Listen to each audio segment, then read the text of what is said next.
2 spoon போதும். Lion date syrup, இதுல iron, fibre, vitamins, நோய் எதிர்ப்பு சக்தி அதிகமா இருக்கு. Lion date syrup. இலங்கை கடலோர பகுதிகளுக்கு அப்பால் தென்மேற்கு வங்கக்கடல் பகுதிகளில் உருவான காற்றழுத்த தாழ்வு பகுதி இன்று அதே பகுதியில் நிலை கொண்டுள்ளது.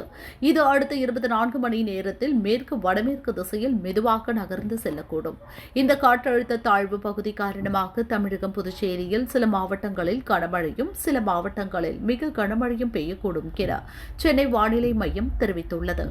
இன்று கடலூர், மயிலாடுதுறை, திருவாரூர், நாகை, காரைக்கால் ஆகிய 5 மாவட்டங்களில் மிக கனமழை ஆரஞ்சு அலர்ட்டும், விழுப்புரம், அரியலூர், தஞ்சாவூர், புதுக்கோட்டை, ராமநாதபுரம் ஆகிய 5 மாவட்டங்கள் மற்றும் புதுச்சேரிக்கு கனமழைக்கான மஞ்சள் அலர்ட்டும் விடுக்கப்பட்டுள்ளது.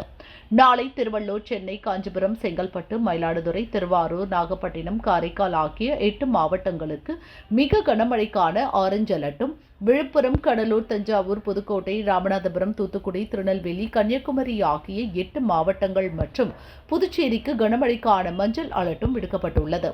18ஆம் தேதி சிவகங்கை, ராமநாதபுரம், விருதுநகர், தேனி, தென்காசி, தூத்துக்குடி, திருநெல்வேலி, கன்னியாகுமரி ஆகிய 8 மாவட்டங்களுக்கு கனமழைக்கான மஞ்சள் அலர்ட் விடுக்கப்பட்டுள்ளது. 19ஆம் தேதி மயிலாடுதுறை, கடலூர் மாவட்டங்களிலும், 20ஆம் தேதி கடலூர், விழுப்புரம், மயிலாடுதுறை, செங்கல்பட்டு மாவட்டங்கள் மற்றும் புதுச்சேரியிலும் கனமழை பெய்யும்.